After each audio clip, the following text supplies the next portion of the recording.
Hola, buenos días.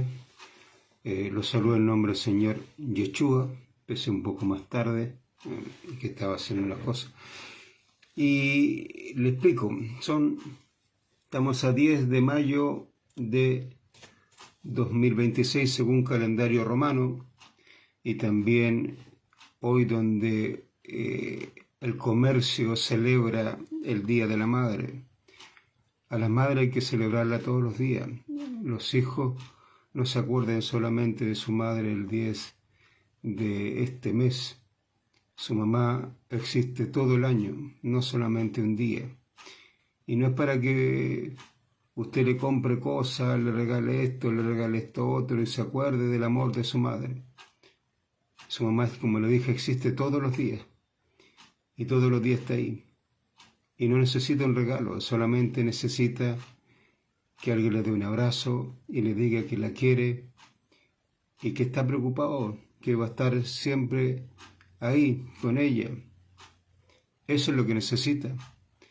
La gente gasta muchísimo dinero en comprar cosas para la casa que no son para su madre, o comprar cosas pensando que las cosas llevan en sí mismo amor, o la llevan a comer a un restaurante, o hacen muchísimas cosas este día. Y después, en el año, se olvidan de su madre. La madre está todos los días. Y lo único que espera de sus hijos es un abrazo, un beso, y que le digan que la quieren. Eso es lo único que quiere. Nada más. Así que acuérdese de eso. Bueno, todos los días domingos lo que nosotros vemos fundamentalmente es los eventos futuros.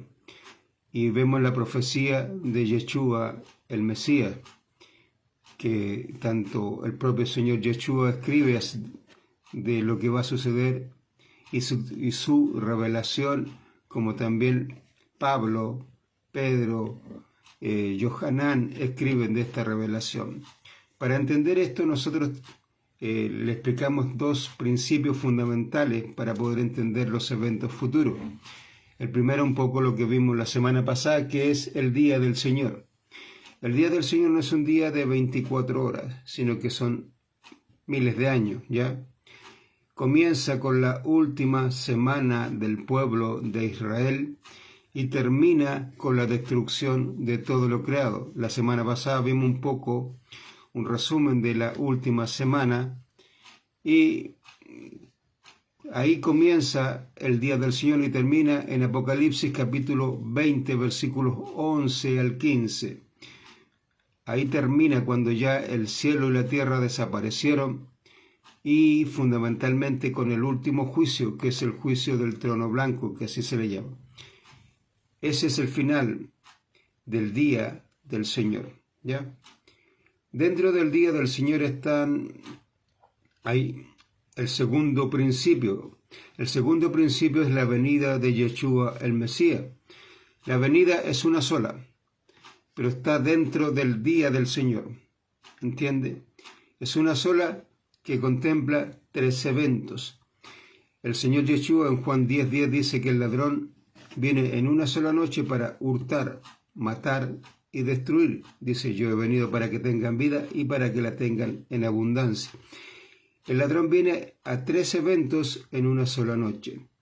El Señor Yeshua va a venir en una sola venida a tres eventos. El primero es hurtar. El hurtar se produce aproximadamente a los 6 años de la última semana del pueblo de Israel. Se produce lo que nosotros conocemos como el arrebatamiento. Ahí se produce aproximadamente a los 6 años de la última semana, ¿ya? Luego viene el matar. Usted tiene el propio segundo de Tesalonicenses, capítulo 2, versículo 8, que dice que el Señor viene a matar. Lo tiene también en Apocalipsis, capítulo 16, versículo 13 al 16, y Apocalipsis 19, versículos 11 al 18, que ahí explica que el Señor viene para matar, y va a matar con la espada de su boca. ¿A quién? a la bestia, al falso profeta y a todas las naciones que vienen a pelear contra Israel. ¿Ya? Este es el segundo evento. ¿Cuándo sucede este segundo evento? Al final de la gran tribulación. Al final de los 7 años de la gran tribulación sucede este evento donde el Señor Yeshua viene para matar. ¿Ya? El tercer evento de la venida del Señor Yeshua es la destrucción de todo lo creado. Lo explica Pedro en 2 de Pedro, capítulo 3, versículos del 9 más o menos en adelante. Ahí va explicando la destrucción, cómo se va a destruir todo este mundo, cómo el Señor va a destruir este mundo. Y en esta destrucción hay un arrebatamiento también, que lo explica Mateo, que ahí es la mitad de la mitad. 2 estarán trabajando en el molino, en el campo, uno será tomado, el otro será dejado. 2 estarán durmiendo, uno será tomado, otro será dejado. 2 mujeres estarán trabajando en el molino, una será tomada, otra será dejada. Ahí la palabra de Dios nos habla de el 50% se va, el 50% se queda para la destrucción. Y se produce la destrucción de este mundo y también la muerte de todas las personas que están en el mundo, que quedaron, esa mitad que quedó aquí en la tierra, ¿ya? Y una vez que se produzca eso, viene el juicio final, ¿ya? Eso está contemplado en la palabra de Dios. Y aquí tenemos una sola venida, 3 eventos: arrebatar, matar y destruir. Por eso el propio Señor dice que Él viene como ladrón en la noche. A eso viene. 3 eventos, una sola venida en el día del Señor. ¿Ya? El último evento no le podemos decir más o menos cuándo produce, porque eso no lo tenemos claro todavía, pero los 2 anteriores sí. El arrebatamiento va a suceder aproximadamente a los 6 años de la última semana del pueblo de Israel. Y digamos, cuando el Señor viene a matar, va a suceder al final de los 7 años de la gran tribulación. ¿Ya? Cuando el Señor destruya, venga para destruir, eso todavía está ahí. Pedro lo explica, pero no tenemos claro más o menos cuándo sucedería, porque ahí hay llamémoslo un velo en cuanto al tiempo post-milenio. Y hay que empezar a abrir, investigar, y que el Señor nos pueda revelar este último evento, que es el que vamos a ver más adelante. ¿Ya? Bueno, entonces vamos. Nosotros lo que estamos estudiando en la actualidad es el libro conocido por usted como Apocalipsis. Pero no es el libro de Apocalipsis, no se llama así el libro se llama La Profecía de Yohanan, o Juan, como usted lo conoce. Y el tema de esta profecía es la revelación de Yeshua el Mesías a su pueblo Israel. Ese es el tema de todo el libro, la revelación de Yeshua el Mesías. Si usted lee el primer capítulo, que nosotros ya lo estudiamos, en el primer capítulo va explicando quién es Yeshua, que es el Aleftá. Aleftá, para que usted lo entienda, algo que no aparece en las Biblias cristianas, porque no saben definirlo. Está ahí, pero no tienen idea cómo definirlo, porque generalmente la palabra Aleph y Tab se define en hebreo como A, Su, El, Con. Tiene diferentes preposiciones con las cuales se va definiendo, ¿ya? Pero hay un significado más profundo de el Aleftá, y el Aleftá se refiere al Creador, al Génesis, o como usted lo conoce como Génesis, pero el libro correctamente se llama En el principio. En el principio creó Aleftá, Elohim, los cielos y la tierra.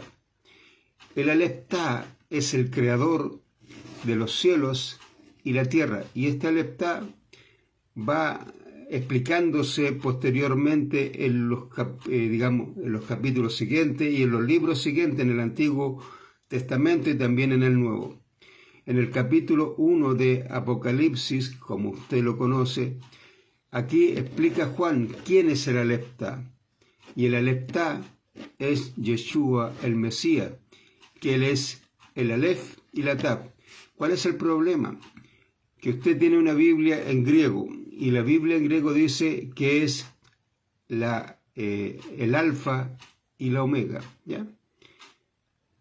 El alfa y la omega en el Antiguo Testamento no dice absolutamente nada, ¿ya?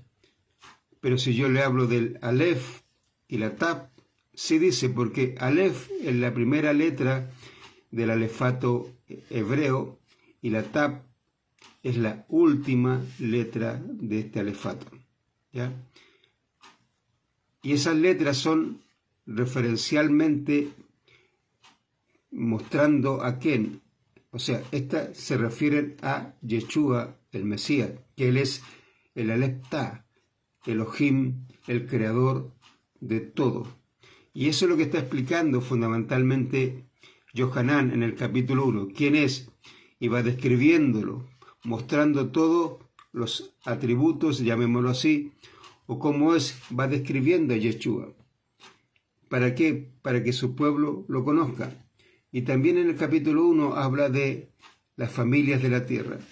Este término familia de la tierra no se refiere a las familias de todo el mundo, solamente se refiere a las familias del pueblo de Israel. La tierra ahí es la Adama, y la Adama no es la tierra del mundo. Cuando se refiere la palabra de Dios a tierra, donde está toda la gente, los gentiles, se refiere a la Aret. Aret es la tierra habitada, donde habita toda la gente, ¿entiende?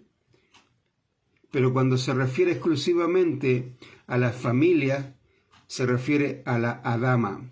Y la Adama era un territorio que Dios hizo, que se le llamó Edén, donde ahí puso el huerto que usted ve en el capítulo 2 del libro conocido por usted por Génesis, que pone en Edén el huerto llamado el huerto de Edén. Y Edén representa la tierra de Israel. Toda la tierra que Dios le dio a Abraham, que usted la puede ver, el capítulo, no me acuerdo no me acuerdo bien, pero me parece que es el capítulo 15, no estoy tan seguro ya. Pero ahí el Señor le daba describiendo de qué lugar, hasta qué lugar iba a tener su tierra, tanto el largo como el ancho de la tierra. Y ese largo y ancho es Edén. Y yo estoy completamente seguro, y tengo la certeza, y cada vez más me da certeza, que el huerto de Edén estaba en Jerusalén. Ahí estaba el huerto de Edén. Y Edén es toda esta tierra. ¿Ya? Esta tierra, la tierra prometida que Dios le dice al pueblo de Israel. La tierra donde entró el pueblo de Israel, y todas las tribus de Israel son las familias, de la cual habla tanto en el capítulo 12 del libro conocido por usted por Génesis, donde el Señor le dice a Abraham: tú serás bendición para todas las familias de la tierra. Y nuevamente utiliza familia y la Adama. Esta Adama se refiere a este territorio que Dios le dio a Abraham y que representa Edén, la tierra donde iba a habitar el pueblo de Israel. Y las familias son el pueblo de Israel. Por eso también en el capítulo 1 de Apocalipsis dice que las familias de la tierra lamentarán al que traspasaron. ¿Quiénes son quien traspasó al Señor Yeshua? El pueblo de Israel. Ellos son las familias de la tierra. Y si usted va a Zacarías, si no me equivoco, creo que el capítulo 12, no me acuerdo bien por la cita, soy medio, a veces me acuerdo, otras veces no. Ahí habla de cómo cada tribu va a lamentar y llorar al ver al que traspasaron. Esto es lo que se refiere, y por eso Johanán escribe esta profecía para revelación al pueblo de Israel. Y a quien le escribe no es a iglesias. La palabra iglesia, hermano, quiero que usted lo entienda, no aparece en la palabra de Dios. La palabra eclesía, que es del griego, no significa iglesia. Le dieron ese significado, ¿ya? En hebreo, esa palabra es congregación, ¿ya? Y también comunidad. Son los dos términos que utiliza la palabra de Dios. Quejal, que es comunidad. Y Johanán le escribe a 7 comunidades judías. 7 comunidades judías. ¿Por qué? Porque Pablo le escribió a las 7 comunidades gentiles. Recuerden que Pablo, el Señor Yeshua, le dice a él que él iba a ir a los gentiles a anunciarles las buenas nuevas de Yeshua, conocidas por usted como el Evangelio, ¿ya? Y le dice que Pedro, Johanán y los demás discípulos iban a ir ¿a quién? A los 12 tribus de Israel. Por lo tanto, Johanán no le está escribiendo a iglesias gentiles porque él no fue enviado a iglesias gentiles, ¿ya? Y el término iglesia tampoco aparece ahí. Él está escribiéndole a comunidades judías, a 7 comunidades judías, como Pablo le escribió a 7 comunidades gentiles. Las comunidades estaban conformadas por gentiles y judíos, ¿ya? Cada comunidad estaba conformada por gentiles y judíos, pero Pablo le escribe fundamentalmente a los gentiles dentro de esa comunidad. Y Johanán le está escribiendo a los judíos dentro de esa comunidad. ¿Entiende? Y si usted ve en los viajes de Pablo, las 7 comunidades que está hablando aquí Johanán, hay 2 solamente que Pablo menciona. La primera, Éfeso, porque Pablo va a Éfeso. Y la segunda es la Odisea. ¿Por qué? Porque en Colosenses le dice a los de Colosa que la carta de ellos la lleven a la Odisea y la carta de la Odisea sea leída en Colosa, ¿ya? La carta de la Odisea es la carta que le escribe Johanán a la Odisea. ¿Por qué? Porque Pablo no va a la Odisea. Eso era territorio, llamémoslo así, de Johanán. Johanán le escribe a estas comunidades. Las demás comunidades, Pablo, no están mencionadas dentro de su, de sus viajes. Lucas, que es realmente una persona que va describiendo, pero al detalle todo el viaje de Pablo, no menciona a ninguna, o mejor dicho, no menciona a 5 de las comunidades de las que le está hablando Johanán, que Pablo no fue ahí, simplemente no fue. No fue a Esmirna, no fue a Tiatira, no fue, déjeme acordarme de la otra porque no me acuerdo bien, pero a ninguna de las otras fue Pablo, ni siquiera a la Odisea. Solamente la única comunidad a la cual Pablo visitó, porque era el centro neurálgico donde ellos llegaban y de ahí se distribuían hacia los demás lugares donde iban a visitar, es Éfeso. El único lugar que Pablo visitó. Las demás 6 comunidades Pablo nunca fue. Nunca fue. Hay yo la otra vez estaba viendo la línea de viaje de Pablo, lo que describe las iglesias cristianas y ponen a estas 6 comunidades restantes, y eso es mentira, porque si usted ve el libro de los Hechos, no fue Pablo ahí, nunca visitó a Esmirna, ni a Tiatira, ni a Pérgamo, ni a las otras comunidades. Pablo nunca fue ahí, ¿entiendes? Porque él no iba donde estaba otro trabajando, y él mismo lo dice, y el que estaba trabajando ahí era Johanán. Para que usted vaya entendiendo, estas 7 comunidades son judías. ¿Por qué? Porque estas 7 comunidades judías se encargaban de transmitir a los propios judíos acerca de quién, de Yeshua el Mesías. Lo que el Johanán está escribiendo a estas comunidades es para ir ilustrando lo que hacía cada comunidad judía en el lugar donde estaba, fundamentalmente para mostrar a Yeshua el Mesías, ¿ya?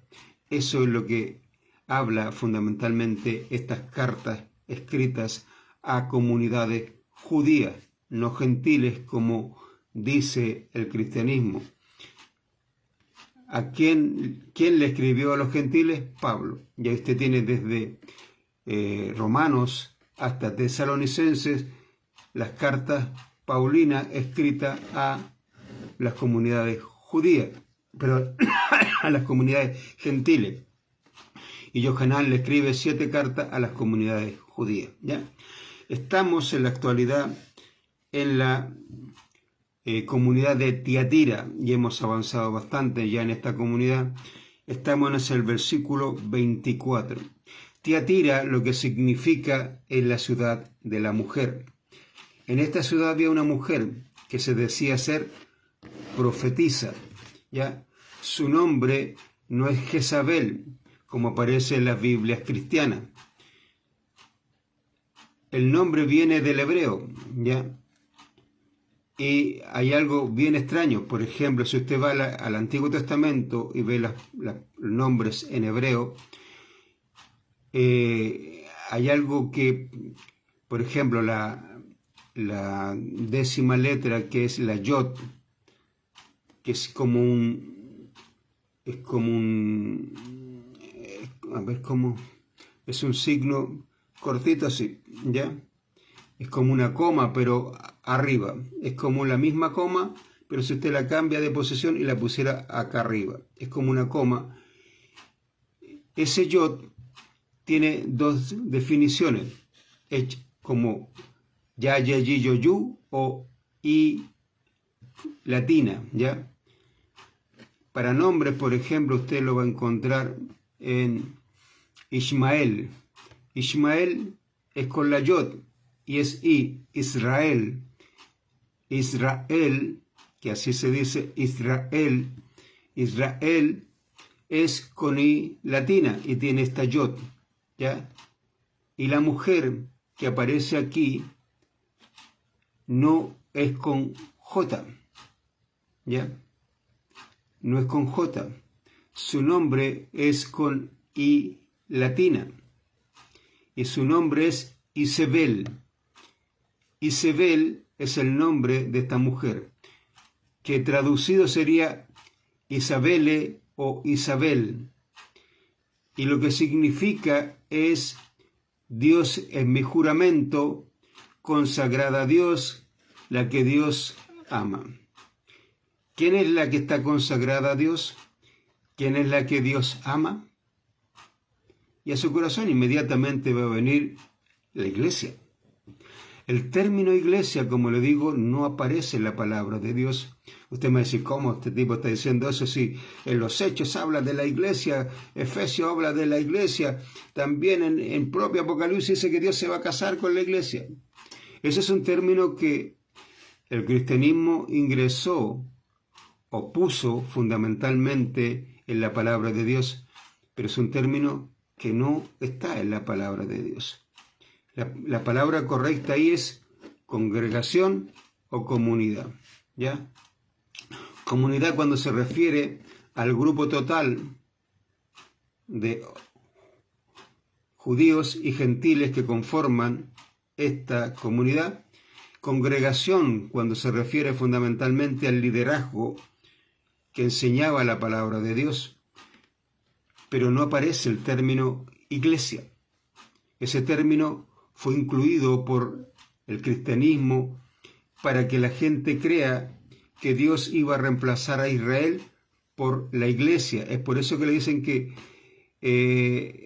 Dios se va a casar con la iglesia, que Dios preparó a su iglesia para, y eso es mentira.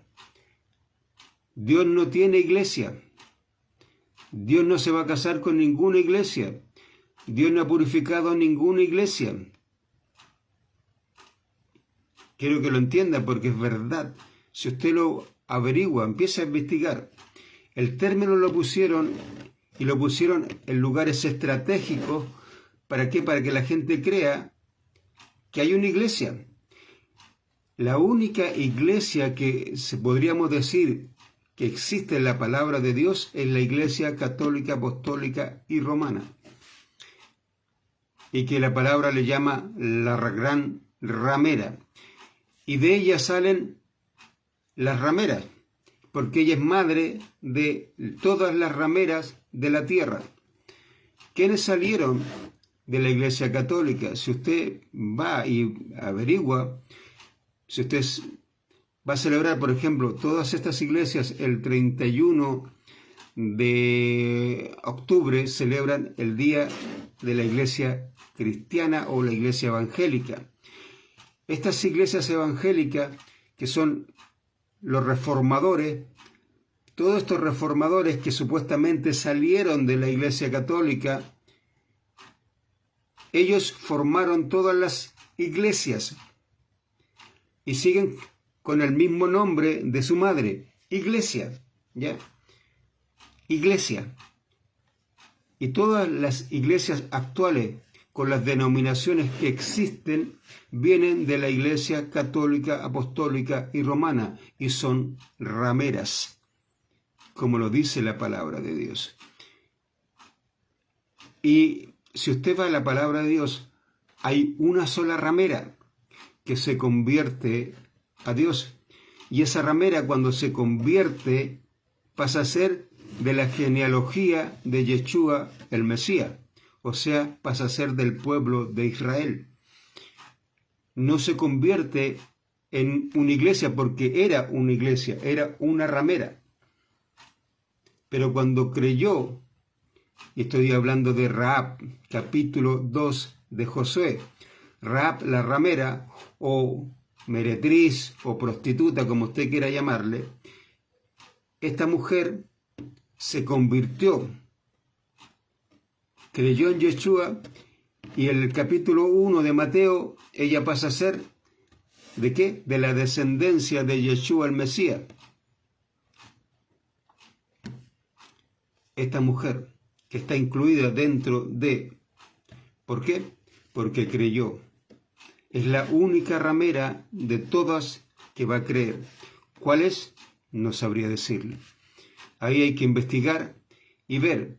Pero las famosas iglesias no sirven a Dios. Ese término, los traductores cristianos lo ingresaron y lo fueron colocando dentro de la palabra de Dios en lugares estratégicos para que la gente crea que Dios tiene una iglesia, pero Dios no tiene una iglesia. Dios quien hizo fue su pueblo. Y si usted lee Efesios capítulo 2, se va a dar cuenta que los gentiles, cuando creemos en Yeshua, somos parte del pueblo de Israel, no del actual, sino del pueblo por venir, del que va a tener, digamos así, el nuevo pacto, la nueva Israel. Esa nueva Israel, nosotros somos parte de ese pueblo y conformamos el nuevo Israel. No somos parte de este Israel actual, que está, como dice Pablo en Gálatas, en esclavitud, sino somos de la nueva Jerusalén. Y todo el Señor lo relaciona con su pueblo. nosotros somos parte. Por eso en Efesios dice que de ambos hizo un solo pueblo. No dice una iglesia, no, dice que de ambos hizo un solo pueblo.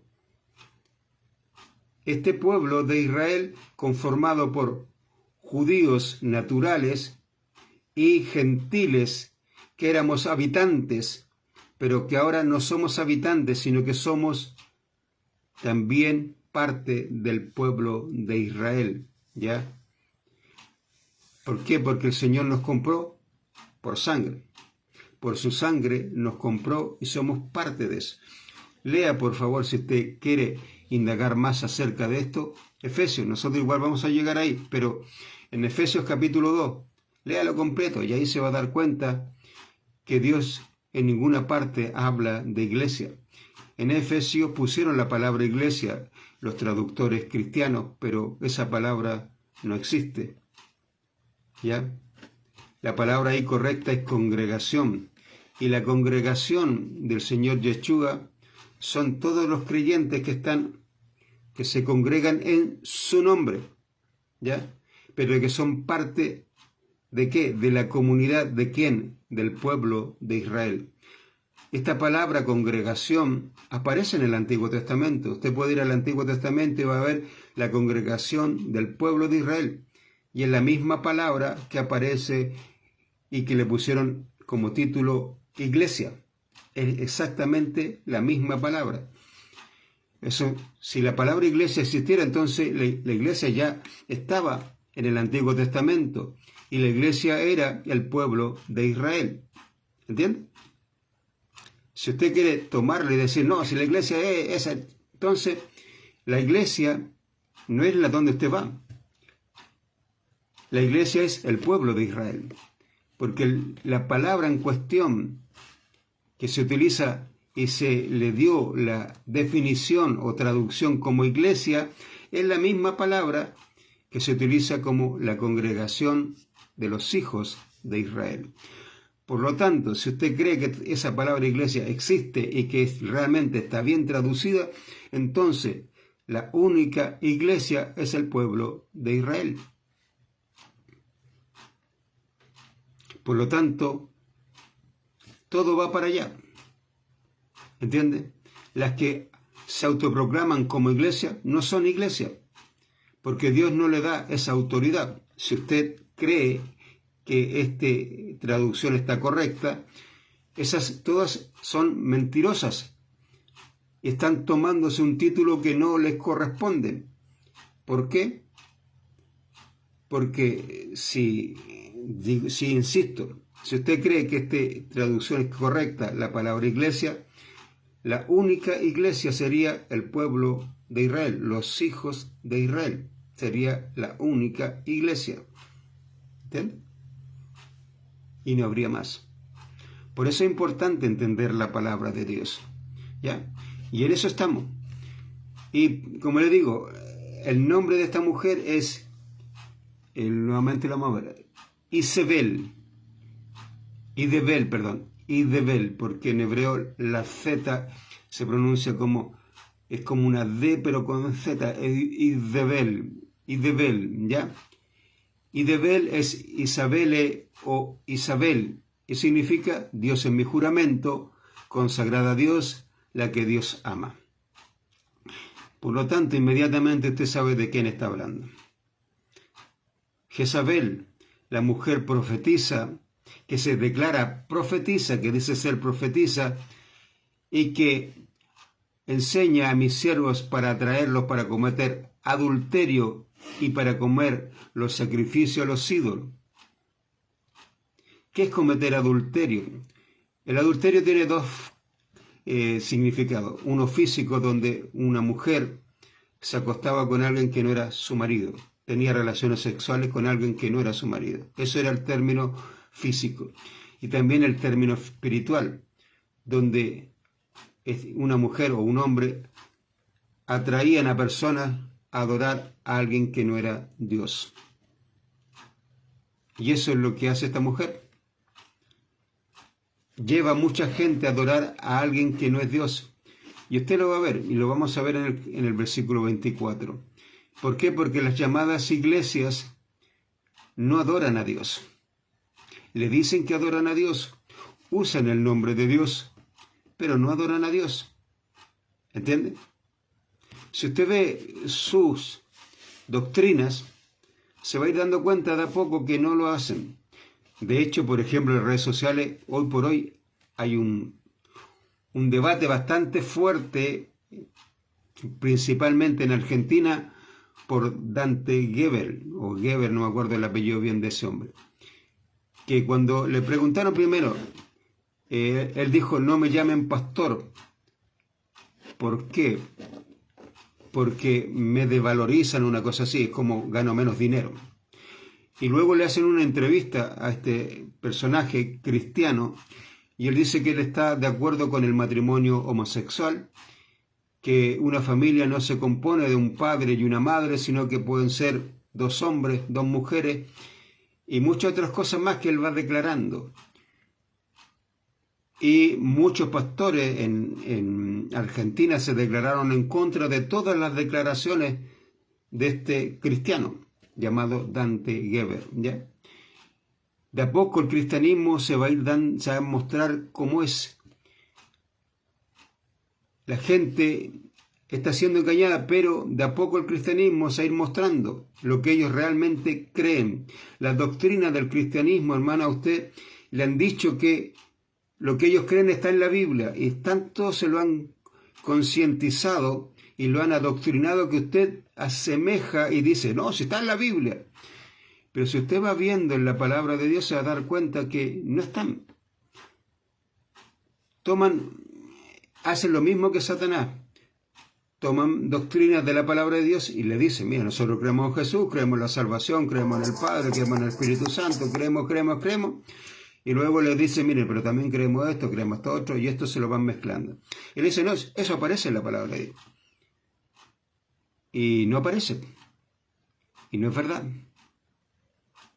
Y muchas doctrinas de las llamadas iglesias no están en la palabra de Dios. La gran mayoría no están.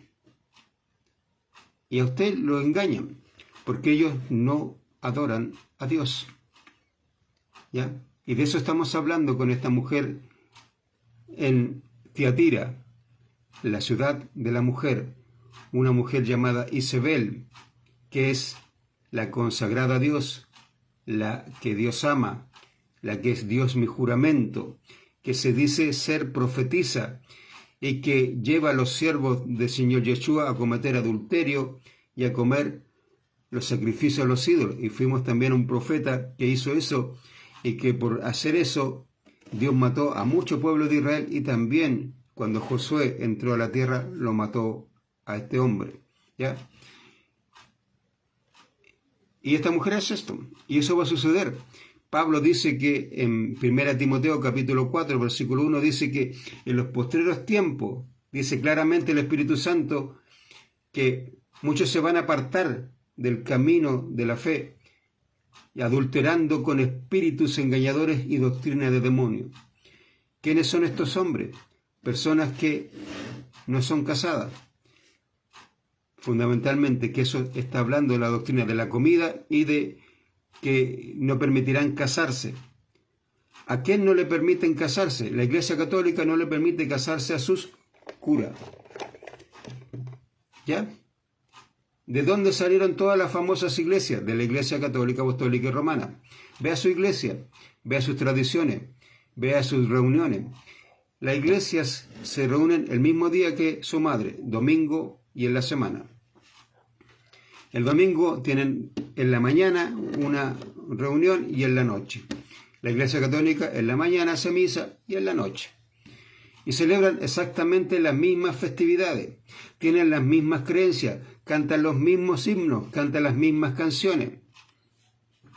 Escucha un cura y escucha un pastor y hablan exactamente lo mismo.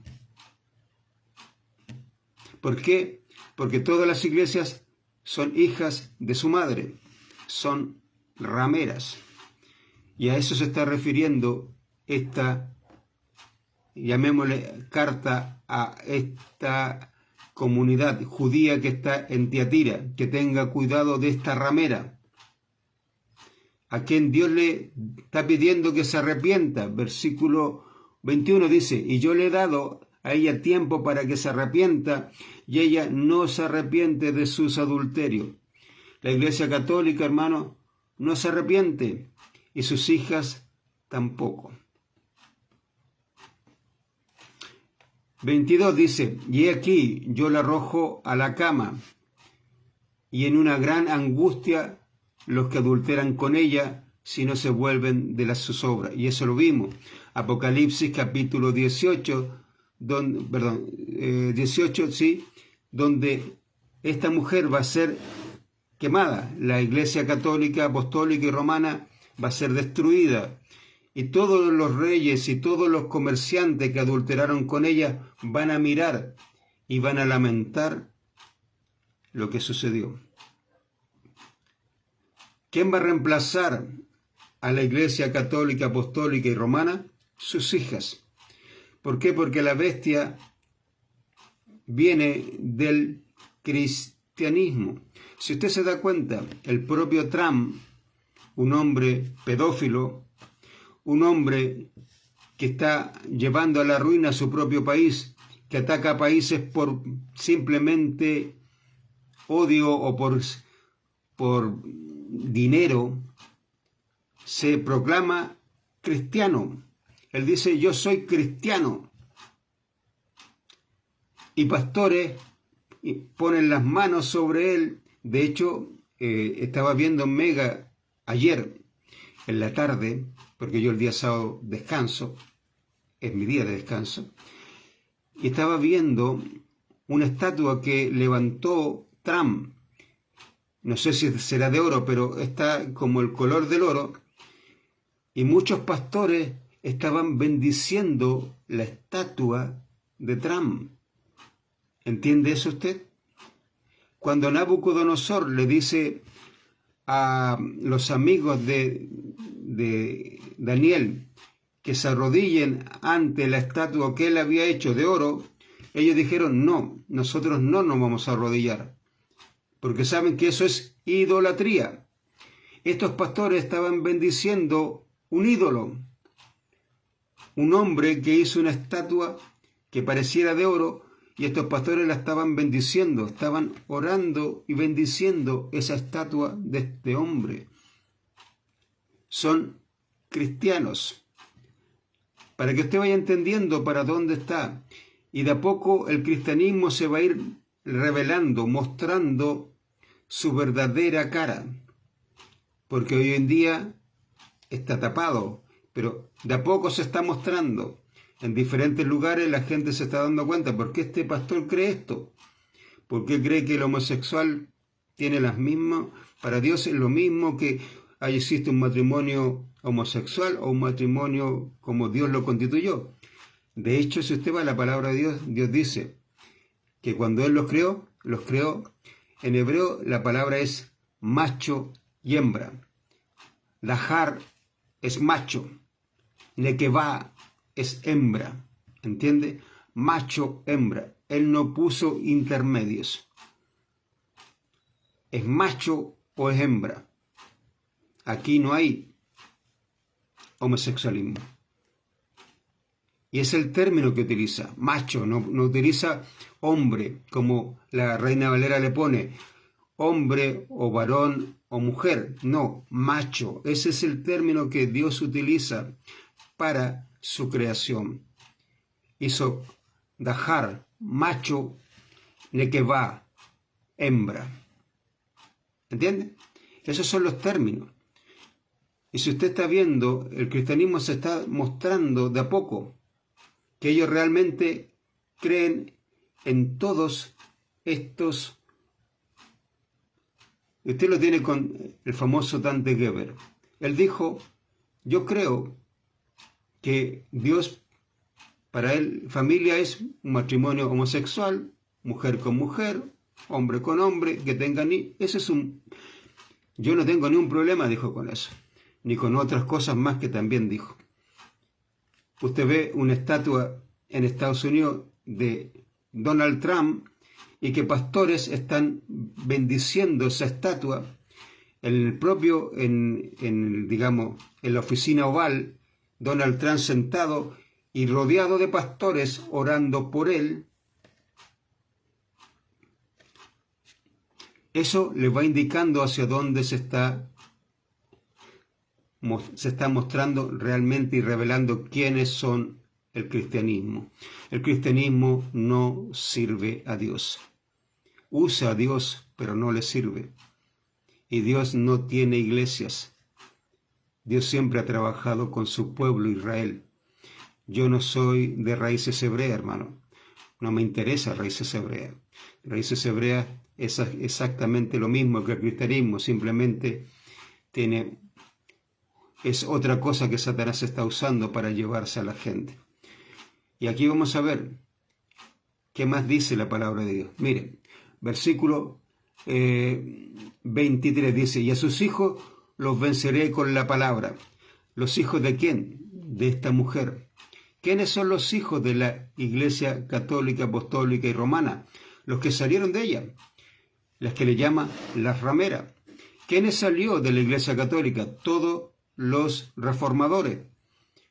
Usted tiene a Lutero, Calvino y todos los demás reformadores que salieron de la Iglesia Católica y que conformaron todas las iglesias actuales. Todas las iglesias actuales vienen de la Iglesia Católica, Apostólica y Romana. ¿Y qué le dice? A sus hijos los venceré con la palabra. ¿Por qué? Porque la Iglesia Católica va a ser destruida. Apocalipsis 18 así lo dice.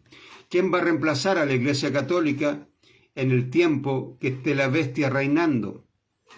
¿Ya? Porque la Iglesia Católica va a ser destruida dentro del periodo llamado la Gran Tribulación. Y va a ser reemplazada.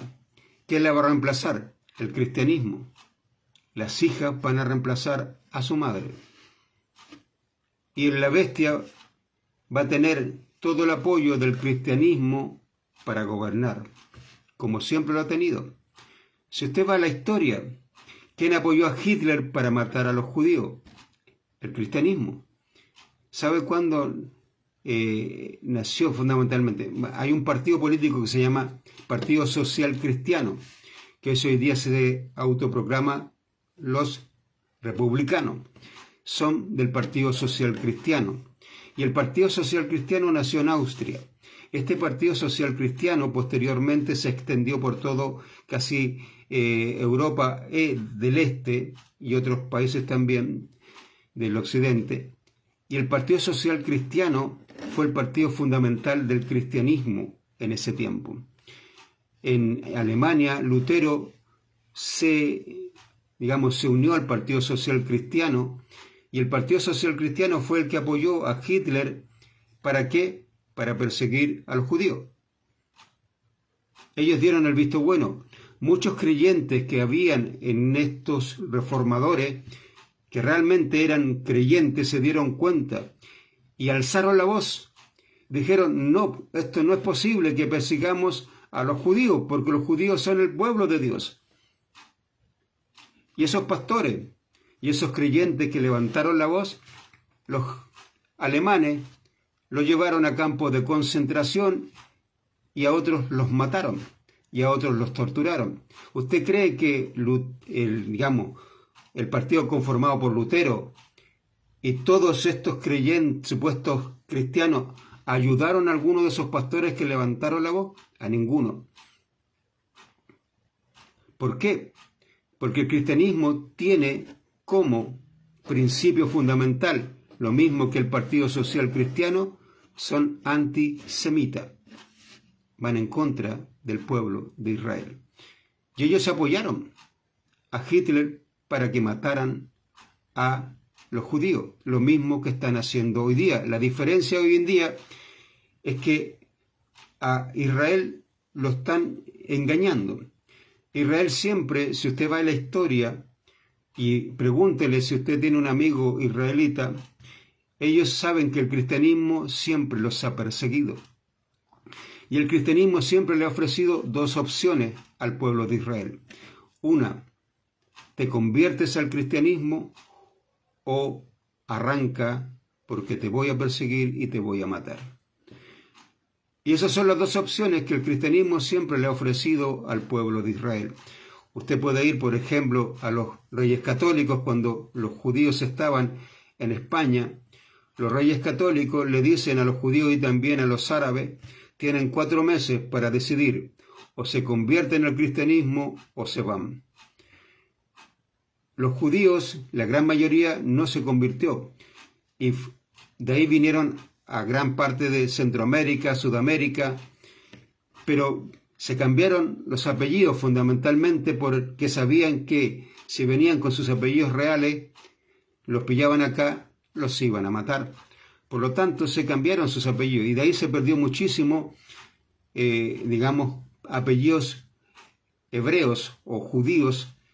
¿Por qué? Porque muchos se pusieron apellidos latinos, o mejor dicho, hispanos, ¿ya? Y de ahí también que los ciudadanos o una sociedad judía está buscando a muchos descendientes judíos con apellidos latinos. Pero bueno, eso es otra cosa.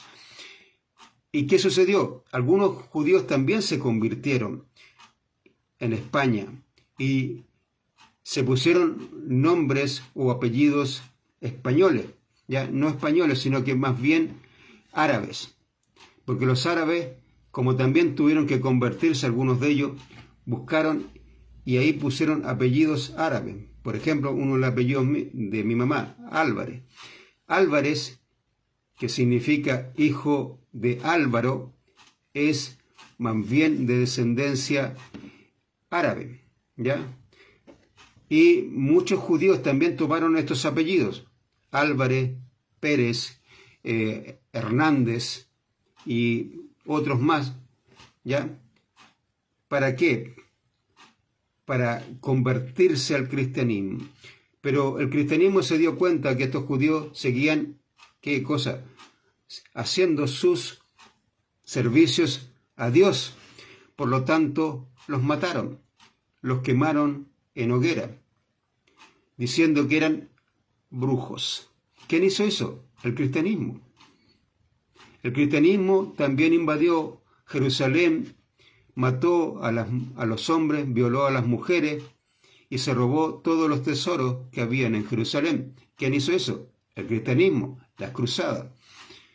El cristianismo le dio el visto bueno a Hitler para que mataran a los judíos en el Holocausto.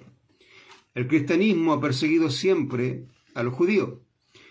¿Qué pasó ahora? Israel sabe, o sabía mejor dicho, que iba a suceder exactamente lo mismo que sucedió con Netanyahu.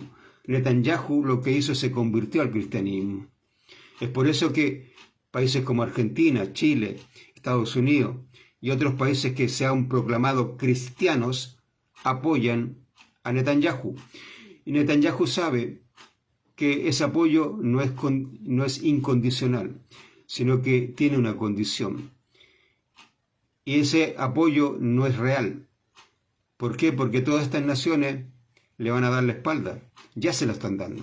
Estados Unidos ya le está dando la espalda a Israel, diciendo, usted ve, puede leer el New York Times, dice el New York Times, dice que Israel engañó a Estados Unidos y que le prometió que simplemente entrando a Irán en una escalada y matando a los líderes, ya estaba todo listo, y que entrando con personas para decirle al pueblo, busquen la libertad, y con eso conseguían el petróleo y todo lo demás, y que no sucedió eso, y que Israel fue el que hizo todo esto y engañó a Donald Trump, y que Donald Trump fue un ingenuo y entró en una guerra que no tenía que haber entrado.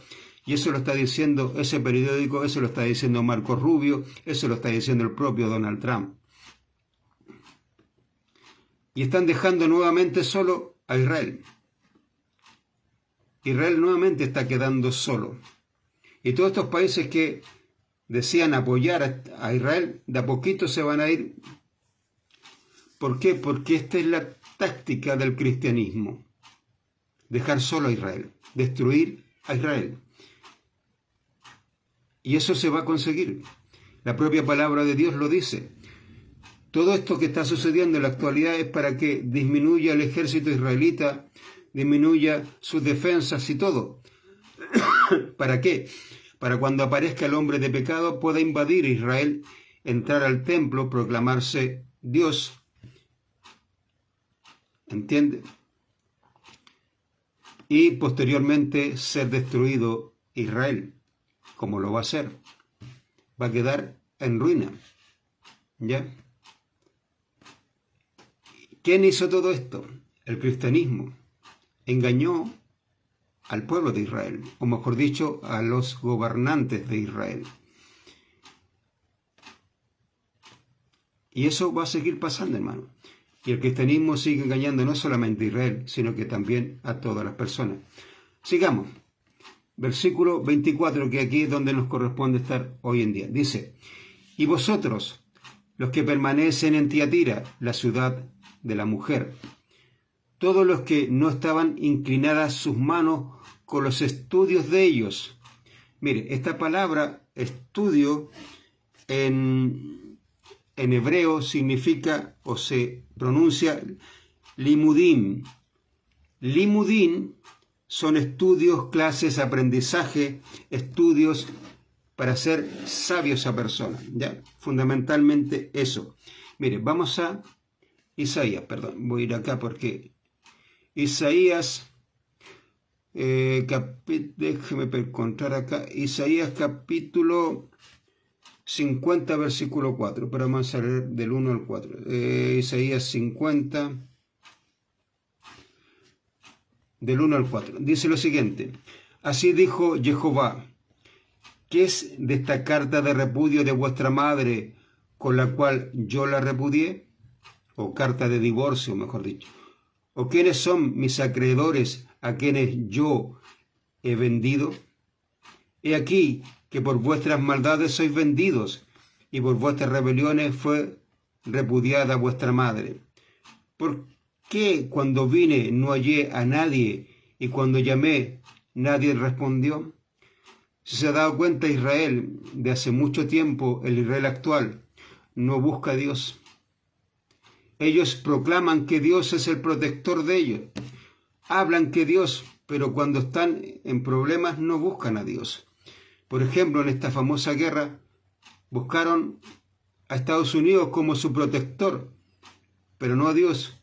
Cuando Israel llegó, digamos, en el año 1900 y tanto, no recuerdo bien la fecha, que fue nación, Israel llegó a esta tierra y peleó con 7 naciones, no teniendo ejército. Israel no tenía ejército. Israel no era una gran cantidad de personas que había llegado al lugar. Y 7 naciones vinieron a pelear contra Israel. Y los venció. ¿Cómo? Porque Dios luchó por ellos y ellos se dieron cuenta. El propio líder que trajo a los que vinieron a Israel lo reconoce y dice, Jehová, el Dios nuestro, o mejor dicho, él dice Elohim, el Dios nuestro, él peleó por nosotros y los vencimos. Y eso ellos siempre se acuerdan y ha sido recordado por muchos años lo que Dios hizo ahí. Pero posteriormente el pueblo de Israel se ha ido olvidando de Dios. Y en conflictos o cuando han estado complicados, nunca han recorrido a Dios, sino que al hombre. En este caso también recurrieron al hombre. Y el hombre lo está engañando. Y el hombre los va a destruir. ¿Ya? Y Dios le está dando esta carta de repudio. ¿Por qué? Porque Israel adulteró con los hombres. Si usted va a Jeremías o a Ezequiel, habla de las 2 mujeres, de Israel y de Judá, cómo se acostaron con las naciones simplemente por buscar pactos y cometieron adulterio, y Dios le dio esta carta de repudio a Israel. ¿Por qué? Porque lo dejaron a él, por los hombres. Y eso es lo que está sucediendo en la actualidad. Por eso este Israel que usted conoce va a ser destruido. Solamente va a quedar un remanente, el remanente con el cual el Señor va a confirmar su pacto, y lo dice Pablo en Romanos capítulo 9. También hay otros pasajes donde va mostrando el grupo del remanente, que es un grupo primero que sale al desierto, los 144.000 sellados y los que son esparcidos por todo el mundo. Eso es el remanente que Dios tiene para su pueblo Israel, ¿ya? Pero bueno, sigamos leyendo mejor. Dice, ¿por qué?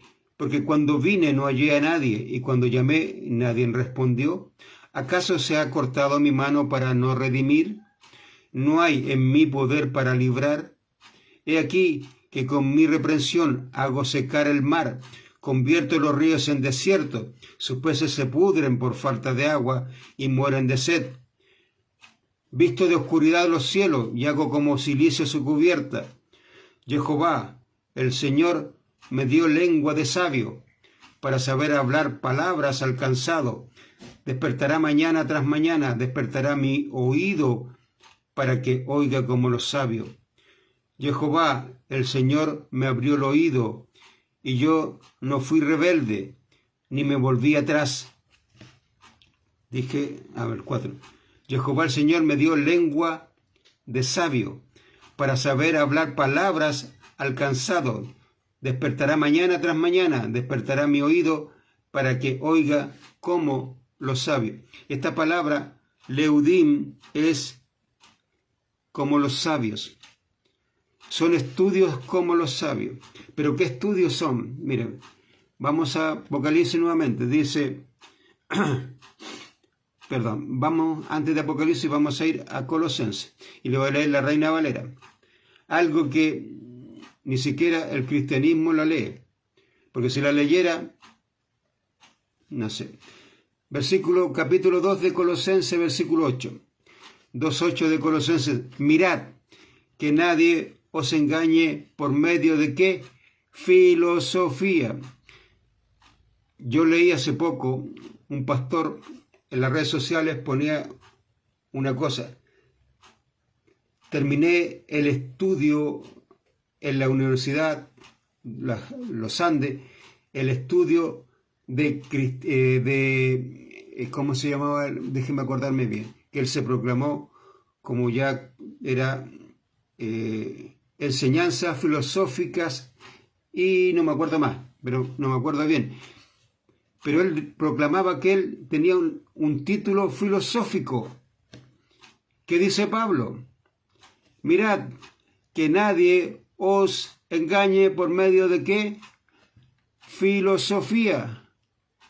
¿Qué le gusta mucho al cristianismo? La filosofía. Un pastor, yo la otra vez conversaba con él, y él me decía que él estaba enseñando filosofía de aprendizaje de la palabra de Dios. ¿Ah? ¿Cómo puedo usar la filosofía para aprender la palabra de Dios si la filosofía es como se engaña a la gente? Pablo lo dice, no lo estoy diciendo yo. Pablo dice, mirad que nadie os engañe por medio de ¿qué? Filosofía, Biblia cristiana. ¿Qué enseñan en todas las iglesias? Filosofía. Filosofía. ¿Qué más? Mire, dice, mirad que nadie os engañe por medio de filosofía y hueca sutileza. En el tiempo de Pablo no existía la psicología como nombre, psicología, ¿ya? Existía como forma, pero no como nombre. Y Pablo le pone huecas sutilezas. Psicología. Usted va a ver a muchos pastores que usan la psicología para enseñar. ¿Y sabe usted que la filosofía y la psicología son las dos herramientas preferidas de Satán? ¿Qué utiliza Satán para engañar a Eva? Filosofía y psicología. Eso utiliza Satán para engañar a Eva y para engañar a Adán. Filosofía, psicología. La filosofía es el arte de decirle a usted algo que no es verdad, pero decirle, esto es así. Satán le dijo, no moriréis. ¿Era verdad? No. Era un pensamiento filosófico donde le dice, no moriréis. Y era mentira. Y la mujer lo creyó. Y Satán siempre ha usado la filosofía y la psicología. Son sus dos armas preferidas. El cristianismo usa filosofía, psicología. ¿Por qué? Pero si sirven a Dios, entonces ¿por qué utilizan herramientas que usa Satán si sirven a Dios? Pregúntese. Mire, sigamos leyendo. Mirad que nadie os engañe por medio de filosofía y hueca sutileza, según la tradición de los hombres, conforme a los rudimentos del mundo y no según Cristo. Dice Reina Valera, según la tradición de los hombres. ¿Cuáles son las tradiciones de los hombres? Tradiciones, costumbres. A usted le enseñan muchas costumbres. Esta costumbre tenemos en nuestra iglesia. Nosotros celebramos tal cosa, celebramos la Navidad. ¿La Navidad de dónde viene? ¿Está en la palabra de Dios? No. ¿Qué se celebra en la Navidad? El nacimiento del hijo de Semiramis, que no tiene nada que ver con Dios. El Señor Yeshua no nació en Navidad, en diciembre. Él nació aproximadamente septiembre-octubre. ¿Qué tiene que ver celebrar Navidad? Se está celebrando al hijo de Semiramis. ¿Quién es ese hombre? Es un ídolo, es un dios. Para los babilonios era el dios de la resurrección. ¿Entiende? Era el dios de la resurrección que tenía que nacer, morir a la medianoche para resucitar nuevamente. Si usted ve el catolicismo, en Navidad celebra el nacimiento de Yeshua y el 25 lo matan con y como se llama, la misa del gallo, que la misa del gallo se relaciona con el negar de Pedro cuando el Señor Yeshua estaba siendo juzgado para posteriormente ser muerto. ¿Ya? Y la Iglesia Católica mezcla nacimiento y muerte, nacimiento y muerte. ¿Por qué? Porque está relacionándolo con su Dios, el hijo de Semiramis, que Ezequiel dice el nombre de este Dios de la resurrección, que posteriormente va a aparecer aquí también en la tierra, a quien el pueblo de Israel lo va a adorar y todo el mundo lo va a adorar y después va a morir para resucitar, porque la bestia va a entrar en el cuerpo de este hombre y Satanás supuestamente lo va a resucitar y la gente va a decir, resucitó. Este realmente es nuestro Dios, este es el Dios, este es el que resucitó, el Salvador. ¿Entienden? Son costumbres, tradiciones, enseñanzas. ¿Quién trae todo eso? El cristianismo. ¿Ya? Dice, según la tradición de los hombres, conforme a los rudimentos del mundo y no según Cristo. Mire, le quiero leer la versión hebreo. Déjeme salir de aquí. Que es la misma Colosenses, pero la versión del hebreo al castellano. Dice, guardaos a vosotros para que no seáis para botín por las investigaciones de los hombres, en cargas de vanidad, según los mandamientos de los hombres eruditos como camino del mundo y no como camino del Mesías, según las investigaciones de los hombres. Los hombres supuestamente han investigado acerca de Dios y saben todo esto, y usted va a estudiar la filosofía de Dios, usted va a estudiar doctrinas de Dios, los atributos de Dios. Usted cuando entra a un instituto para estudiar doctrina de Dios, pareciera que le estuvieran enseñando física aplicada, porque ninguna persona que está ahí entiende absolutamente nada, ni siquiera el que está enseñando entiende. Lo único que le dice es que usted tiene que aceptarlo. ¿Por qué? Porque nadie entendió acerca de Dios. ¿Por qué? Porque pareciera, como le digo, como si fuera física aplicada. Términos y cosas por el estilo, cosas que usted dice, Usted queda con la cabeza llena de teoremas, teorías y muchas cosas que son casi inexplicables y al final no entiende nada. Esas son las famosas investigaciones de los hombres. Esos estudios tan profundos y la gente no tiene idea. Y la palabra de Dios es súper simple. Explica a Dios, lo muestra. El problema es que la gente no lee la palabra de Dios. Es ahí el problema. Como no la leen, no conocen a Dios, no tienen idea. Y es tanto así que el propio Señor Yeshua dice en Juan 16 que esta propia gente que a usted le está enseñando las profundidades de Dios, el conocimiento de Dios, esa gente lo va a perseguir a los creyentes y los va a matar. Y van a pensar que están haciéndole un servicio a Dios. Y el Señor Yeshua dice, porque no me conocen ni a mí ni a mi Padre. El cristianismo no conoce al Padre, no conoce a Yeshua, no tienen idea quién es, no tienen idea del Espíritu Santo. No tienen la menor idea, no lo conocen. Y el cristianismo es el que va a perseguir a los creyentes en el futuro inmediato. Y usted lo va a ver. Si no me cree, no me crea. Pero cuando usted lo vea, usted se va a dar cuenta. Usted va a ser fundamentalmente como Tomás. Usted va a ver para creer. Y usted va a ver cómo el cristianismo, en el cual usted se congregaba, que creía, que usted pensaba que era, wow, lo más espectacular, ese mismo cristianismo lo va a perseguir a usted y si lo sorprende, lo va a matar. Eso va a ser el cristianismo en el tiempo que viene. Y ya se está mostrando. De a poco se está mostrando. Ya sus líderes están mostrando lo que creen, lo que son, a quién sirven. Y de a poco, hermanos, usted va a ir viendo.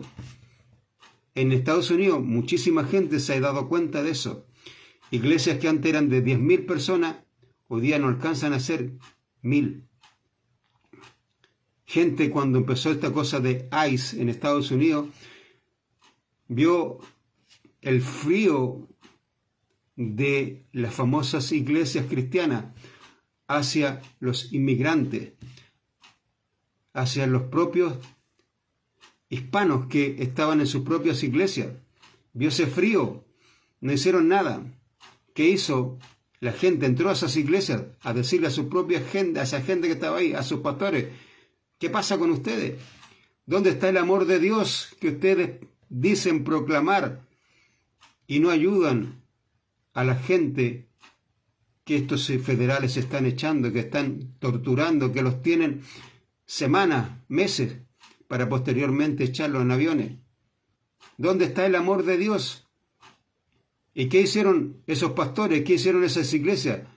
Pidieron a Donald Trump que demandara a toda esa gente que había invadido las iglesias. ¿Dónde está el amor de Dios? Y en Estados Unidos se ha ido dando cuenta la gente y ha ido abandonando iglesias cristianas.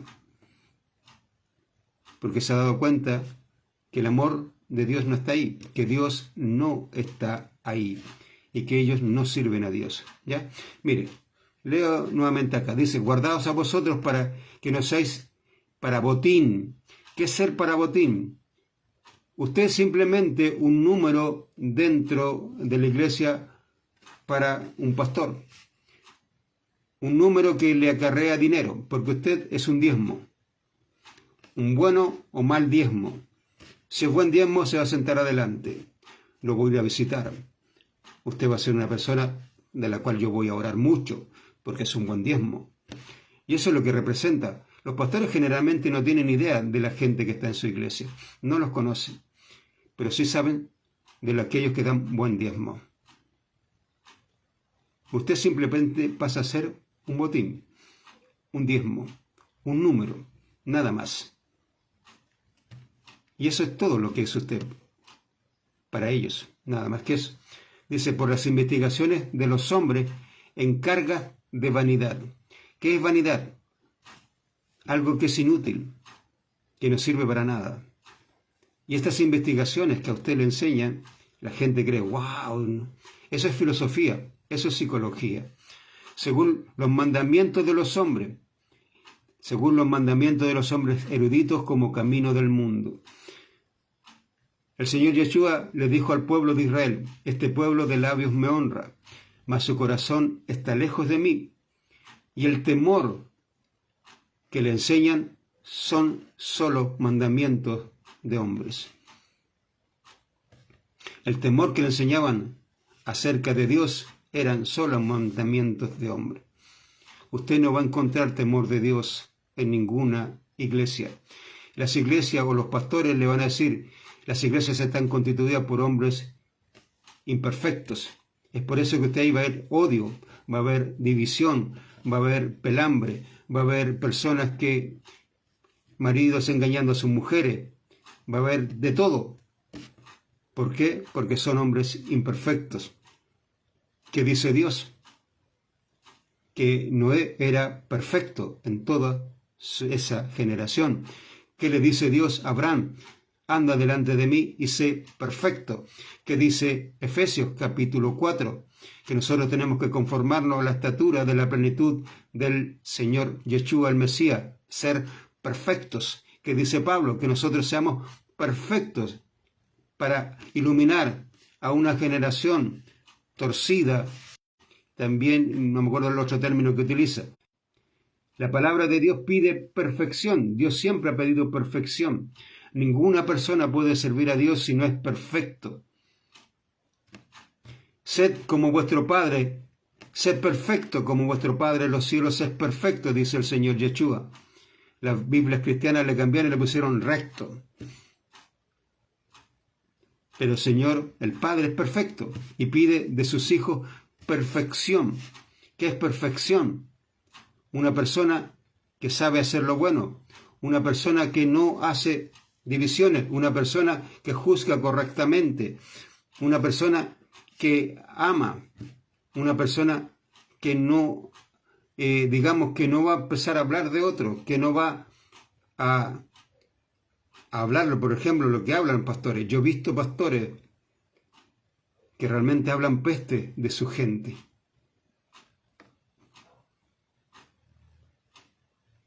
Y que para ellos simplemente son un montón de inútiles que están ahí todos los domingos, pero que lo único importante es que dan un diezmo. Y de ellos, pregúntenle si no a su pastor, ellos siempre piensan que solamente el 10% de los que están ahí son salvos, los demás, el 90% no lo son. ¿Por qué? Porque ese 10% son siempre los que están involucrados en todo, dentro de la iglesia, el 10%. Ese 10% son los salvos, los demás no lo son. Pregúntenle. Yo he conversado con pastores, con misioneros, y ellos tienen este 10%. 10%.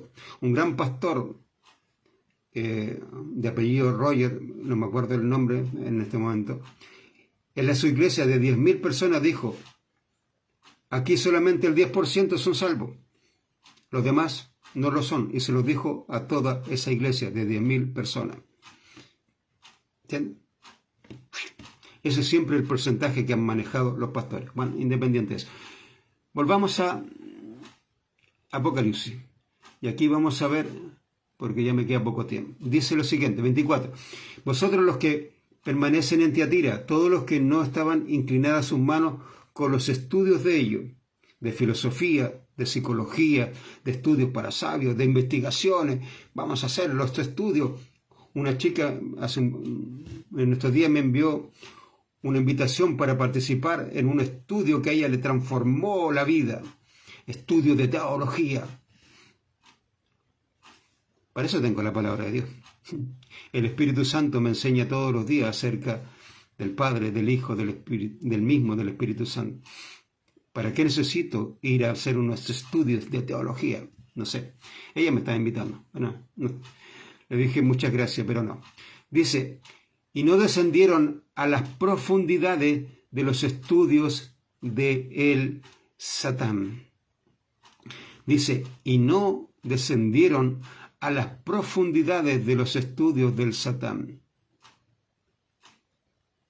Mire, le voy a leer la Reina Valera para que vean que la Reina Valera nos dice algo distinto, ¿ya? En ese sentido. 2.24 dice lo siguiente: pero a vosotros, a los demás que están en Tiatira, en cuanto no tienen esa doctrina, ¿ya? Y no han conocido lo que ellos llaman las profundidades de Satanás. Estos estudios del Satán, ¿dónde los aprende? Usted dirá, deben estar hablando de las iglesias satánicas. No. Yohanan no está hablando de iglesias satánicas. No está hablando ni de estos que tienen este signo de, digamos, satánico. No está hablando de esos que literalmente dicen que adoran a Satán. No está hablando de ellos.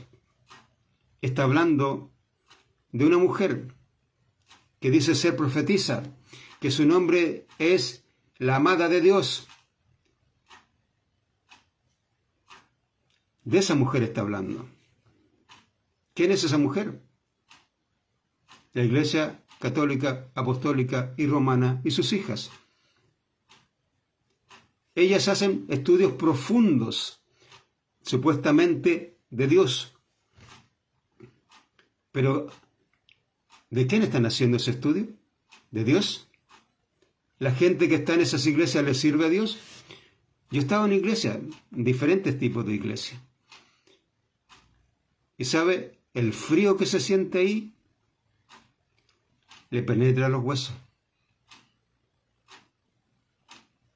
Los estudios que se hacen ahí, yo recuerdo un pastor que nos estaba enseñando doctrina, la doctrina de Dios. Él nos dijo lo siguiente: el librito, porque era un librito pequeño, eran como 50 hojas, dijo, el escritor, el autor de este libro de doctrina de Dios, dijo, una vez que terminó el libro se convirtió a los testigos de Jehová.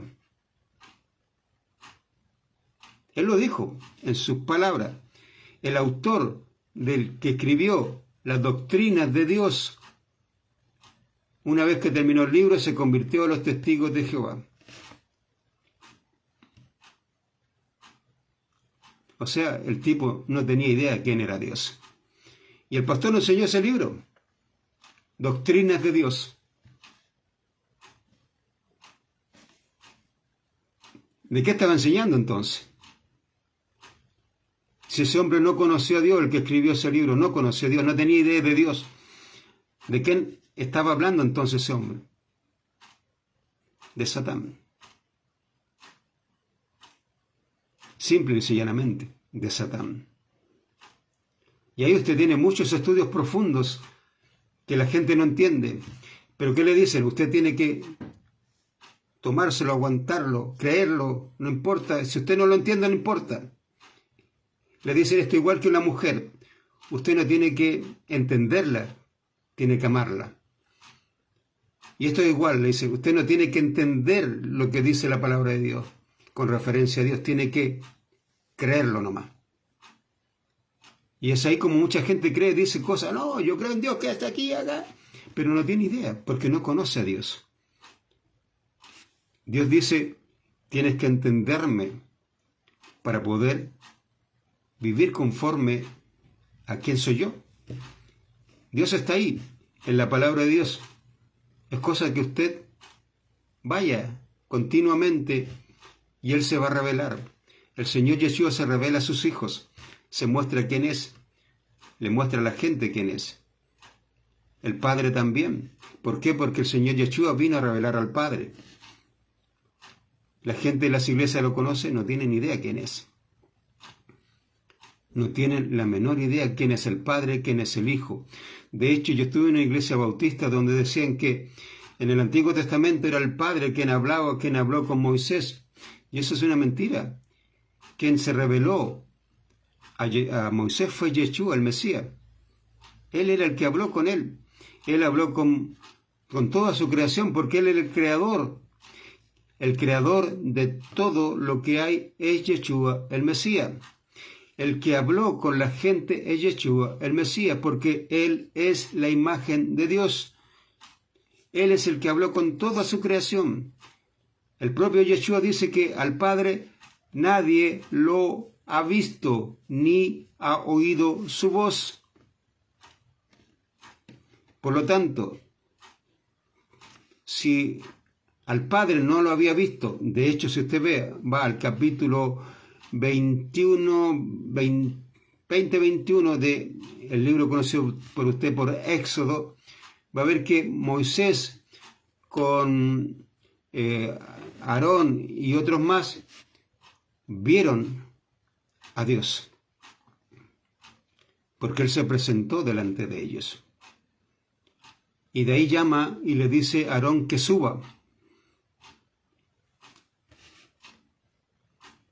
Si lo que dice Yeshua, que ninguna persona ha visto al Padre, ¿a quién vieron ellos?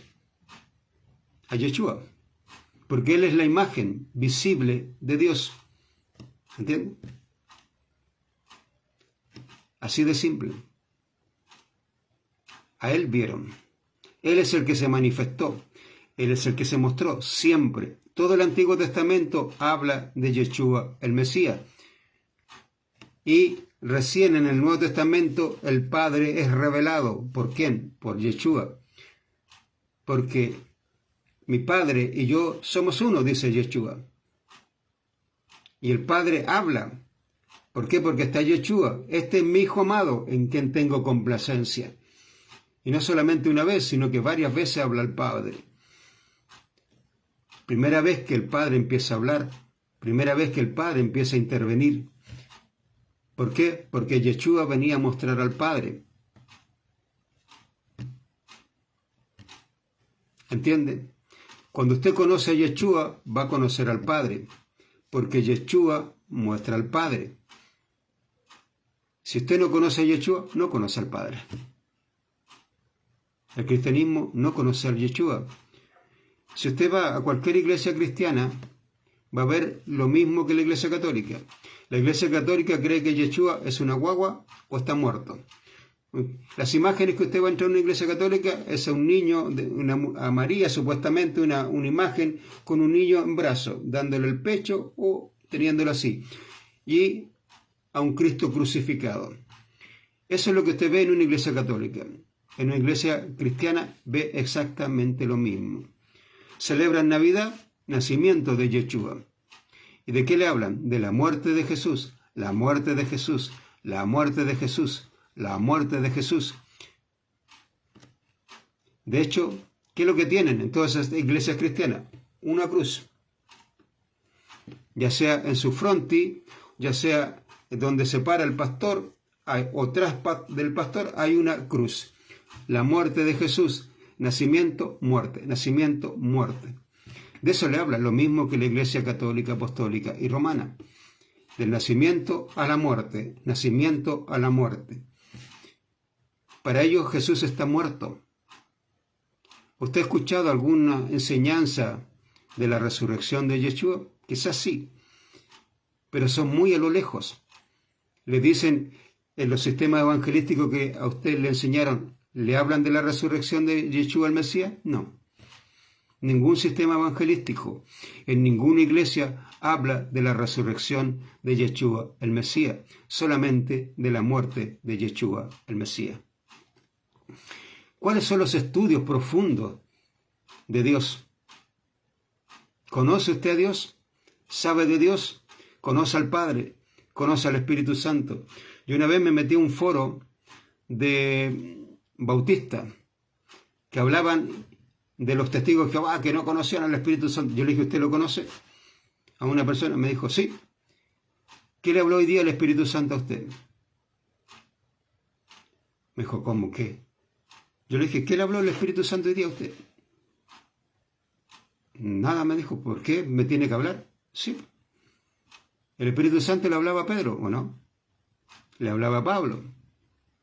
El Espíritu Santo, en uno de los concilios, llamémoslo así, cuando hubo este problema con los fariseos que le decían a las comunidades en Galacia que tenían que circuncidarse, Pablo, Bernabé y un grupo de los fariseos fueron ¿a dónde? A Jerusalén, donde se trató el tema. ¿Y qué dicen ellos?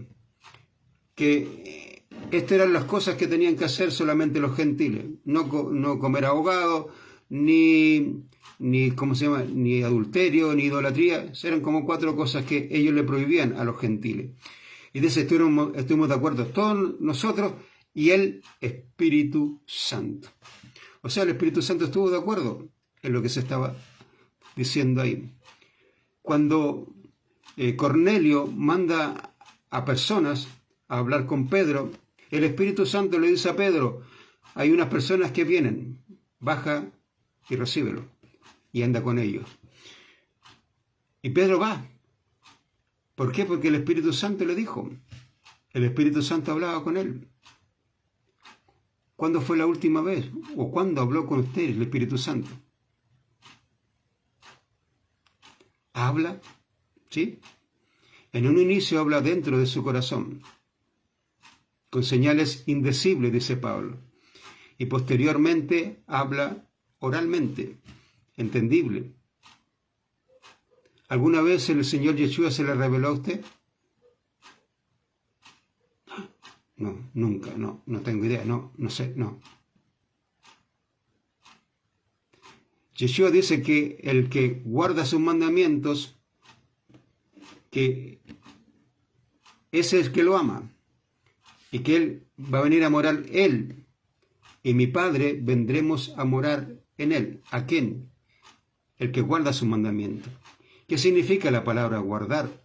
No solamente guardar algo, significa conservar lo que se le enseñó de forma pura, cuidarlo, porque la palabra guardar fundamentalmente en hebreo lo que significa es vigilante, un guardia, ¿ya?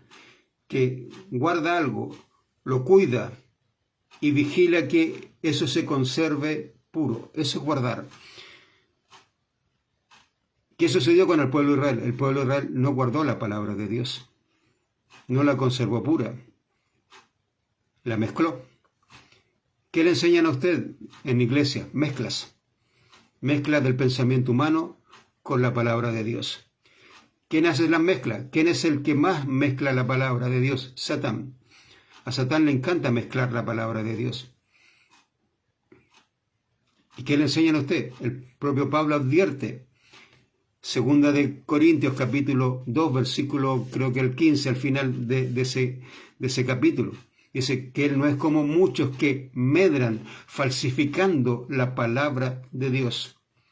En el mismo Segunda de Corintios, capítulo 4, habla también de unos que adulteran la palabra de Dios. Filipenses habla de los que mezclan la palabra de Dios. Pedro habla de los que diluyen la palabra de Dios.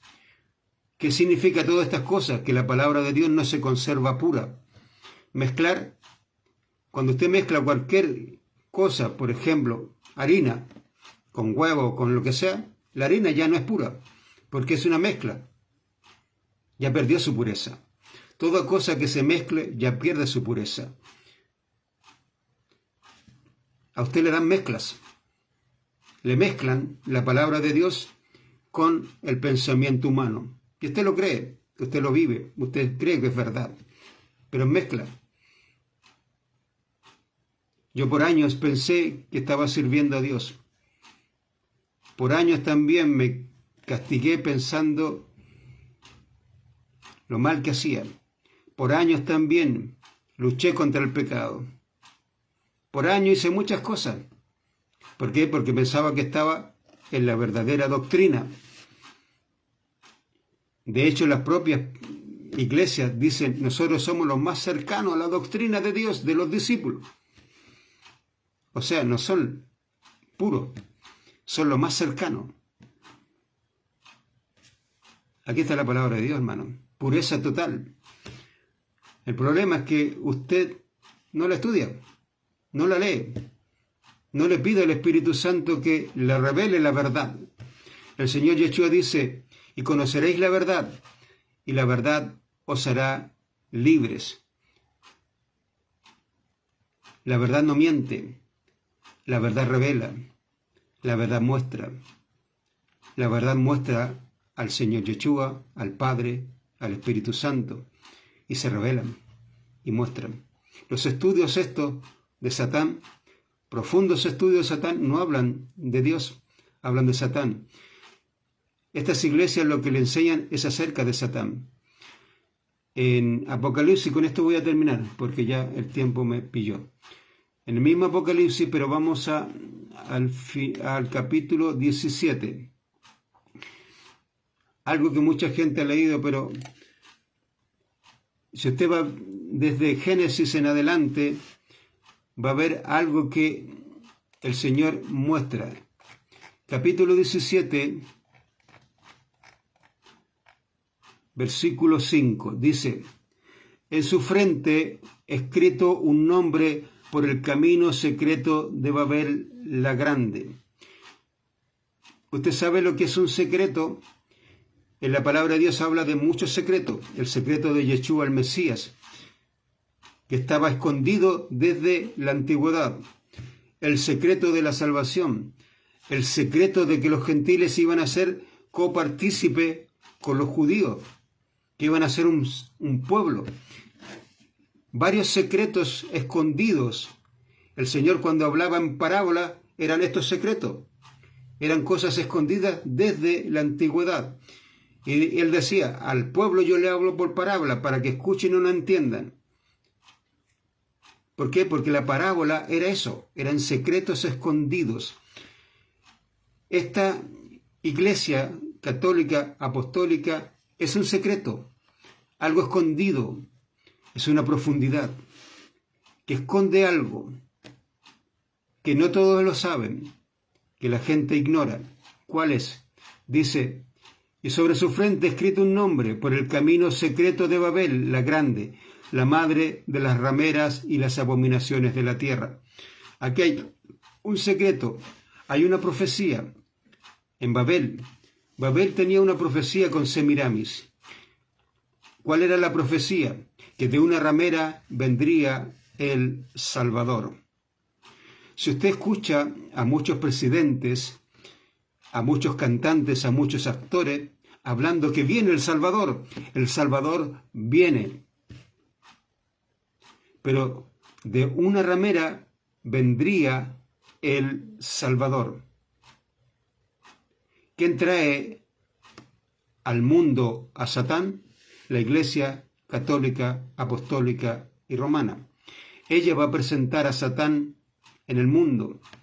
Es la Iglesia católica que va a anunciar a Satán y lo va a presentar cuando Satán, en la última semana del pueblo de Israel, se presente en la tierra para dar paz y seguridad. Y el cristianismo y la Iglesia católica lo van a adorar. Y es ahí cuando los creyentes se van a dar cuenta en dónde están. Y el problema es como las conversaciones que siempre teníamos, a veces jóvenes o otras personas, en las propias iglesias. ¿Qué va a pasar cuando venga este tiempo y entren? Nosotros siempre decíamos, entren militares y nos digan: cánense todos adelante, los que son realmente creyentes que se quedan adelante, los demás se van. Siempre inventamos estas cosas y conversamos al respecto. Eso no va a suceder. Lo que va a suceder es que su pastor desde el púlpito le va a decir: mira, ese son creyentes, mátenlos. Eso sí va a suceder. Y ahí usted se va a dar cuenta en dónde estaba.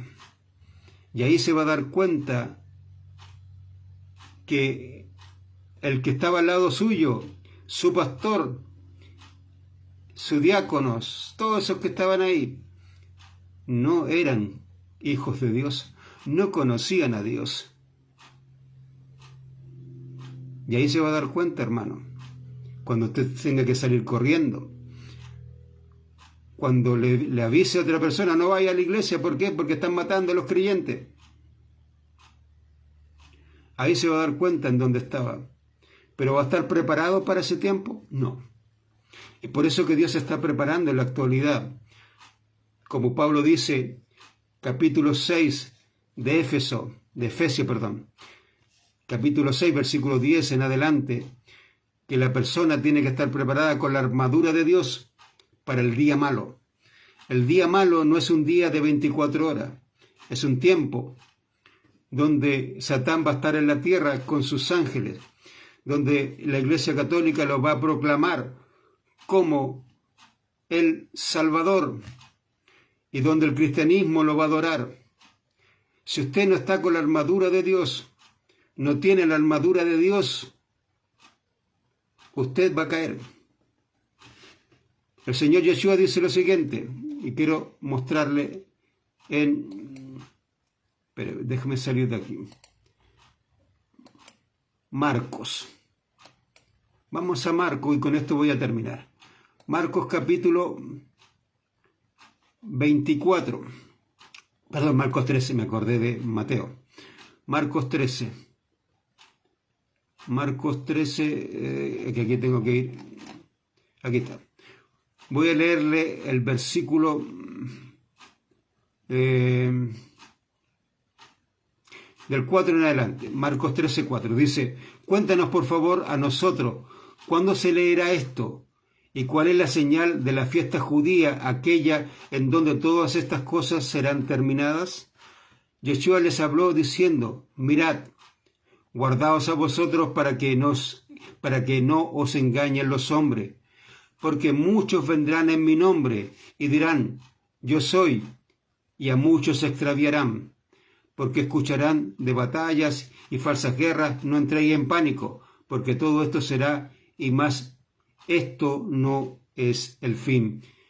Dice versículo 6, porque muchos vendrán en mi nombre y dirán, yo soy, y a muchos engañarán. Mire, lo que dice Pablo en Primera de Timoteo, también lo dice Pedro, también lo dice Juan, pero es cosa que usted empieza a leer nada. Capítulo 4 de Primera Timoteo, versículo 1, dice, el Espíritu dice bastante claro que en el fin de los días se extraviarán los hombres del camino de la fe. Se van a extraviar, van a ser engañados y cometerán adulterio después con espíritus engañadores y enseñanzas de demonio. ¿Quiénes son los espíritus engañadores? Juan dice que son falsos profetas. Así como Pedro también dice, así como en el pueblo hubieron falsos profetas, también habrán entre vosotros falsos maestros. El propio Judas habla que entraron encubiertamente. ¿Para qué? Para dos propósitos. ¿Cuál es el propósito de que entraron esto? Para atacar la gracia y la divinidad de Yeshua el Mesías. Si usted ve en cualquier Biblia cristiana, mira, aquí tengo, por ejemplo, Apocalipsis 2:18, Biblia cristiana, y se lo voy a leer. Dice, escribe al ángel de la iglesia en Tiatira, el Hijo de Dios. Judas, o Yehudá, que es el nombre correcto de la carta, él dice que estos entraron ¿para qué? Para decir que Yeshua no es Dios. Todas las traducciones cristianas dicen el Hijo de Dios.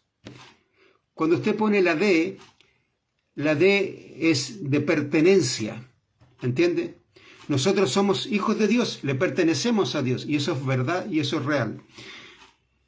Pero cuando usted le pone al Señor Yeshua que es hijo de Dios, le está diciendo que Él no es Dios. ¿Por qué? Es como decir, este cuaderno es de mi hermano, no es mío, le pertenece a él.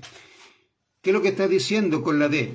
Que el único Dios es el Padre y que Yeshua le pertenece a él, es creación de Dios. Eso lo está diciendo el cristianismo. Ahí lo dice. Hijo de Dios. Y usted puede ir a cualquier pasaje, va a también encontrar, dice, el Espíritu de Dios. O sea, el Espíritu Santo le pertenece al Padre, el Hijo le pertenece al Padre. Por lo tanto, ni el Hijo ni el Espíritu Santo son Dios. El único Dios es el Padre. Eso es lo que le dice el cristianismo. su propia palabra. Por años, hermano, por años, yo escuché en iglesias cristianas, por años, no un año, por años, escuché, no solamente escuché, yo también lo enseñé, acerca del altar de bronce. Yo creo que usted también lo habrá escuchado, el altar de bronce. Y nunca fue un altar de bronce. El altar es de cobre, no de bronce. Todo el altar donde se sacrificaba los corderos, los animales, era de cobre, no de bronce. ¿Por qué? Porque lo que representa el bronce en la palabra de Dios es el engaño. Y si el bronce era el altar, entonces lo que le están diciendo es que el evangelio es un engaño. ¿Por qué? Porque ese altar representa el evangelio, la muerte del Cordero de Dios, el Cordero Elohim, perdón, no el Cordero de Dios, el Cordero Elohim que tenía que venir a morir por nosotros. Ese Cordero murió por nosotros. ¿Y qué es lo que representa? El altar del sacrificio, donde Él vino a morir por nosotros. Y si el altar es de bronce, lo que le están diciendo que eso es un engaño. ¿Quién escribió eso? Biblia cristiana. Usted va a una Biblia cristiana, Éxodo capítulo 27, y todo el capítulo le dice que el altar es de bronce. Y el bronce es engaño. La Neustán, que es la serpiente de bronce, representa a Satán. Y Satán es engaño, mentira. ¿Entiende? El bronce representa lo bronceado, lo quemado por el sol. Las serpientes estaban en el desierto porque eran quemadas por el sol. Por eso se le llama Neustán, serpiente de bronce, serpientes quemadas, serpientes que engañan. El bronce siempre representó el engaño. Por eso también dentro de la estatua que vio Nabucodonosor, Grecia es el bronce. ¿Por qué? Porque es el engaño. El tiempo de Grecia, que es la última semana del pueblo de Israel, es cuando más se va a engañar a la gente. Bronce. ¿Entiende? El altar es de cobre, no de bronce. El cobre en su primera etapa y cuando se va trabajando es de un color rojizo. ¿Por qué? Porque representa la sangre de nuestro Señor Yeshua derramada por nosotros. Y es cobre. Aún las naciones entendieron eso. Si usted ve en las Olimpiadas, ¿cuáles son los metales que se reparten? Oro, plata, cobre. No hay bronce, cobre. La medalla de cobre se le reparte a la gente que tuvo el tercer lugar. ¿Qué pidió Dios al pueblo de Israel? 3 metales, oro, plata, cobre. Y con el cobre es que se hizo el altar de cobre, donde se sacrificaba a los animales, no de bronce. El bronce es engaño. ¿Qué le está diciendo usted al cristianismo? Que el evangelio es engaño, que las buenas nuevas de Yeshua es una mentira. Eso le están diciendo. Eso es escrito. Vea, vaya, mire, se lo voy a leer para que, y perdóneme por pasarme, pero este es lo último que leo. Éxodo 27. Y lo último que leo, porque 27, mire, versículo dice, versículo 1 y 2 dice: y harás también un altar de madera de acacia de 5 codos de longitud y de 5 codos de anchura. Será cuadrado el altar y su altura de 3 codos. Y le harás cuerno en sus 4 esquinas. Los cuernos serán parte del mismo y lo cubrirás de bronce. Reina Valera. Bronce. ¿Cuál es la palabra para en hebreo para el metal? Es Nehochet. Nehochet es cobre. Véala. Búsquela. Es cobre, no bronce. ¿Por qué los traductores cristianos le pusieron bronce? Porque el bronce representa el engaño. El bronce representa la mentira, representa a Satán, el Salvador. Piense. Nos vemos, si Dios lo permite, el próximo martes. Que Dios le bendiga y estudie la palabra de Dios para que usted, como amigo o cualquier creyente, no nos engañe. Que Dios le bendiga. Muy buenos días.